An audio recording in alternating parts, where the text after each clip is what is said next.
আসসালামু আলাইকুম। Hello guys, সবাই কেমন আছেন? আলহামদুলিল্লাহ আমি ভালো আছি। আশা করি আপনারা ভালো আছেন।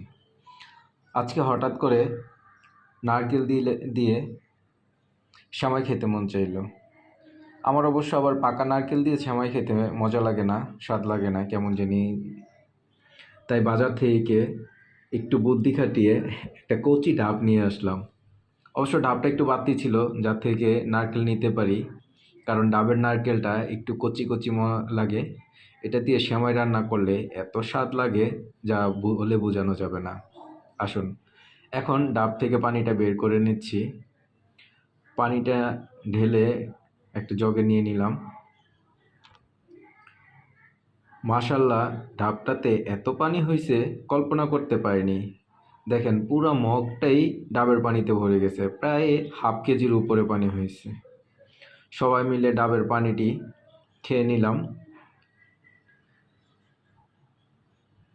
আমার মেয়ে দুটো মাশাল্লাহ দেখে এত খুশি, কে কার আগে খাবে তারা এরকম করতেছে। কিন্তু আসলে যেরকম করতেছে এরকম যদি খাইতো তাহলে অনেক শান্তি লাগতো, কিন্তু দেওয়ার পরে আর মুখে নেয় না। বড় মেয়েটা একটু খায়, ছোট মেয়েটা তো ধরেই না।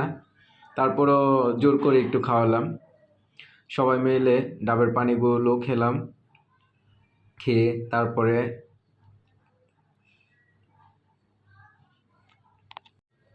বড় মেয়েটার সহ্যই হচ্ছে না, তাকে আর ছোট গ্লাসে দেওয়ার সুযোগই পেলাম না। সে বড় জগের থেকেই খাওয়া শুরু করে দিয়েছে।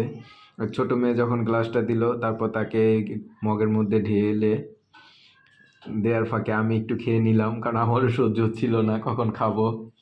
তাই আমি খেয়ে ওই গ্লাসেই মেয়েকে দিলাম আবার। তো সবাই মিলে সবচেয়ে মজার বিষয় কি জানেন? দায়ের কাজ কি আর বটি দিয়ে হয়? দেখেন, ডাবের পানি খাওয়ার শেষে দা দিয়ে ডাবটা কাটতে গেলাম। বিশ্বাস করবেন না, এত কষ্ট হইছে। দেখেন অবস্থা, কি যে কষ্ট! দায়ের কাজ বটি দিয়ে করাটা কতটা যে কষ্টদায়ক, না করলে বোঝা যাবে না। তারপরে যাই হোক, অনেক কষ্ট করে ডাবটাকে বটি দিয়েই কাটলাম। বটি দিয়ে কাটতে অবশ্য অনেক কষ্ট হয়েছে। কি অবস্থা, কি বলবো, বলে বুঝাইতেই পারবো না, এত কষ্ট হয়েছে। কোনো রকম বটি দিয়ে এটাকে কেটে একটু হালকা করলাম। তারপরে শরীরের যত জোর আছে রে ভাই, বিশ্বাস করবেন না। দেখেন কত কষ্ট হচ্ছে এটাকে ছুটাইতে। অনেক কষ্ট করে এটাকে ছুটাইলাম। ছুটানোর পর মাশাল্লাহ দেখি যাক, ভালো, যেটার জন্য আনলাম সেটাতে ভালো পরিমাণ নারকেল হয়েছে। অনেক, মাশাল্লাহ অনেক নারকেলই হয়েছে।